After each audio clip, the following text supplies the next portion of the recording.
সকালবেলা ঘুম থেকে উঠে সবার জন্য আগে প্রস্তুতি নিই নাস্তার, তারপরে প্রস্তুতি নিই দুপুরে কি খাবে, কি খাওয়ার দরকার বা কি পছন্দ করবে, কার কি পছন্দ একবার জিজ্ঞেসও করি যে কে কি খাবে বা ফ্রিজে এই আছে কি রান্না করব। তো আজকে হচ্ছে গরু মাংস ভিজিয়েছিলাম আস্তে আস্তে মাংসগুলো, তাই মাংসগুলোকে ভিজিয়ে রেখেছি, একটু কেটে ছোট করে নিব প্রমাণ সাইজ করে, তাতে করে মাংসের মানে দেখতে একটু এত বড় সাইজ লাগবে না। এত বড় সাইজ একবার রান্না করতে চেয়েছিলাম, কিন্তু আমার মনে হয় যেন এত বড় মাংস শুধু শুধু রান্না করে দেখতে ভালো লাগবে, খেতে ভালো লাগবে না।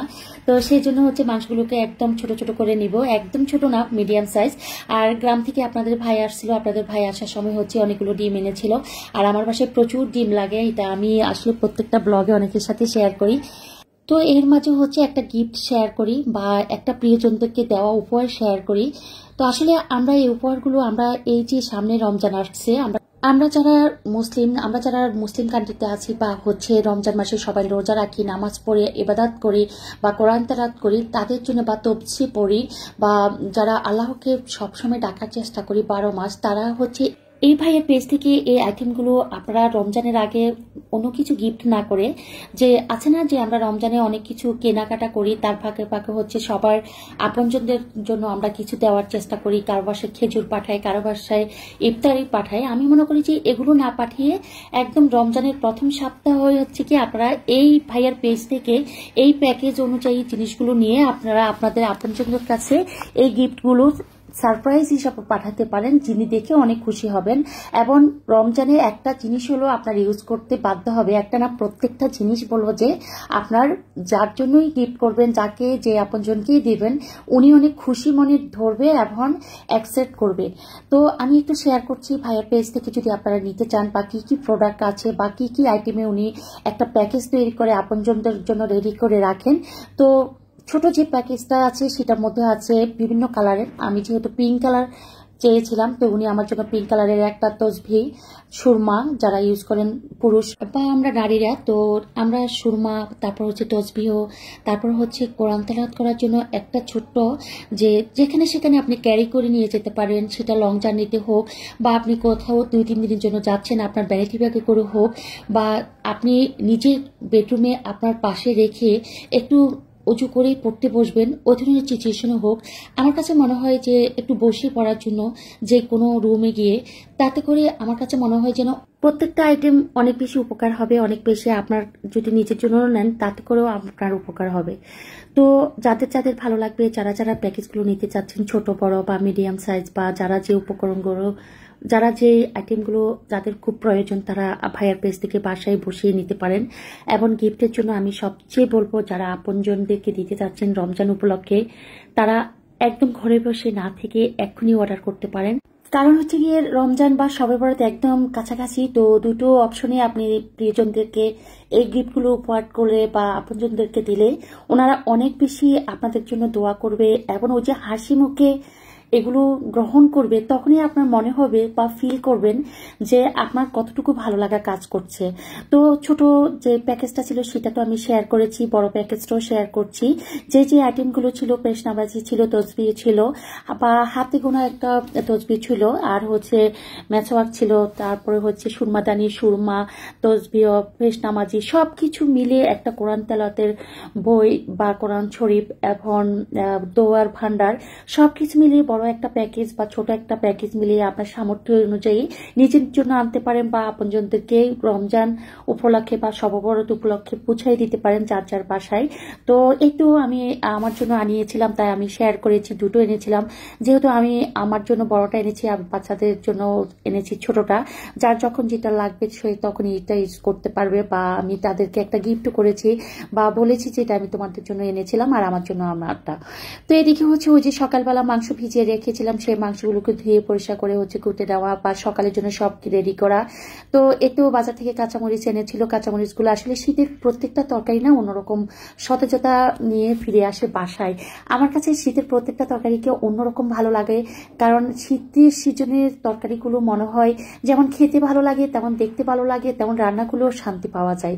আর ধনিয়া পাতার যে একটা স্মেল থাকে শীতের সিজনে, এই শীতের সিজনের স্মেলটা আমি গরমের সিজনে কখনো পাই না, তারপর আমি 12 মাস ধনিয়া পাতা ইউজ করি।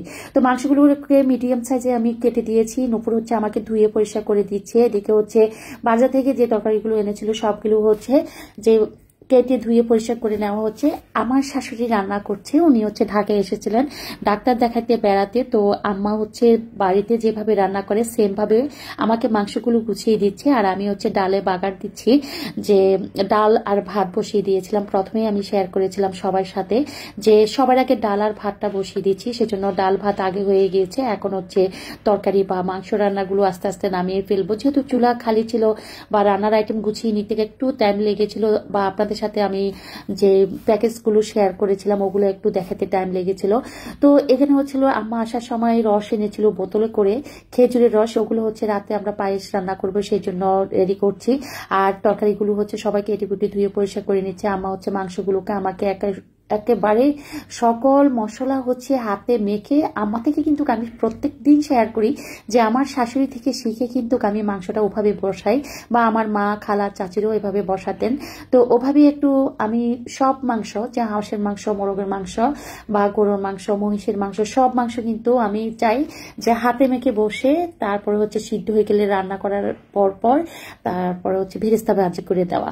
তো আম্মা হচ্ছে সকল মশলা মেখে আমাকে দিয়েছিল। এ ফাঁকে হচ্ছে আমি পুরো ঘরটা আপনাদেরকে একটু শেয়ার করলাম কি কি এনেছে, বা ডিমগুলো ও পরিষ্কার পরিচ্ছন্ন করছে। আর আম্মা হচ্ছে মাংসগুলোকে আমাকে যখন গুছিয়ে দিল তখন হচ্ছে আমি মাংসগুলোকে চুলার উপর দিয়ে একটু হালকা হাতল দিয়ে নেড়ে চেড়ে এখন হচ্ছে ঢাকনা দিয়ে ঢেকে দিব। তাতে করে হবে কি, মাংসগুলো যখন সিদ্ধ হয়ে এসে পানি ভরে যাবে মাংস থেকে, আর মাংসের পানি যখন একদম শুকিয়ে যাবে, তেল ভেসে উঠবে, তখনই আমি গুঁড়ি মরিচটা দিব।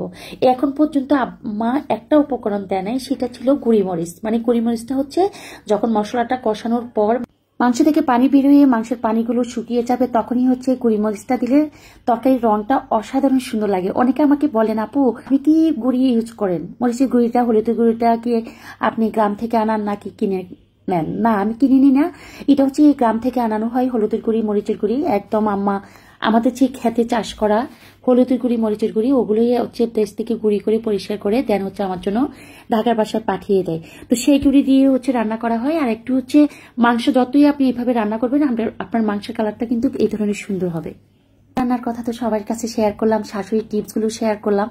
যে সবাই প্রতিদিন যে প্রশ্নটা করেন যে আপু কালার সুন্দর হয় কিভাবে, সেটাও বললাম যে হলুদের গুঁড়ি, মরিচের গুঁড়ি গ্রাম থেকে আনানো হয়।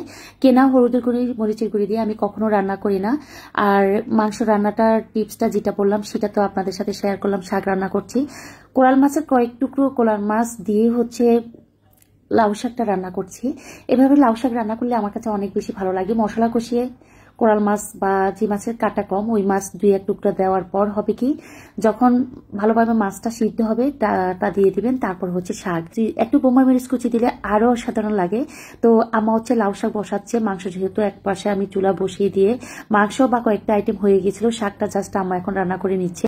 কোরাল মাছটা রান্না হয়েছে, শাক রান্না, তারপর হচ্ছে ডাল রান্না, মাংস রান্না, সবকিছু রান্নার পর হচ্ছে সালাদটা করে নিচ্ছি। আর হচ্ছে এই যে বালাচাও, বালাচা সম্পর্কে কার কি ধারণা আছে? আমার কাছে অনেক বেশি ভালো লাগে বালাচাও। তো এই পেজের থেকে আমি বালাচাটা নিয়েছিলাম আরেক মার্ট থেকে। তো আপনারা যদি নিতে চান আমি ক্যাপশনে বা কমেন্ট বক্সে আপনারা আমাকে জানাতে পারেন, আমি সবাইকে লিঙ্কটা দিয়ে দিব। যদি কারো আগ্রহ বোধ হয় এই ভাইয়ার পেজ থেকে বালাচাওটা নেবেন। তো এর আগেও আমি বালাচাওর একটা রিভিউ দিয়েছিলাম, অনেক বেশি ভালো লেগেছিল আমার কাছে। আপনাদের যদি বালাচাও নেওয়ার কোনো আগ্রহবোধ থাকে বা বাসায় বসে বালাচাও খেতে চান, তাহলে এই ভাইয়ার পেজ থেকে ভাইয়াকে নক দিলে ভাই আপনাদের জন্য পাঠিয়ে দিব।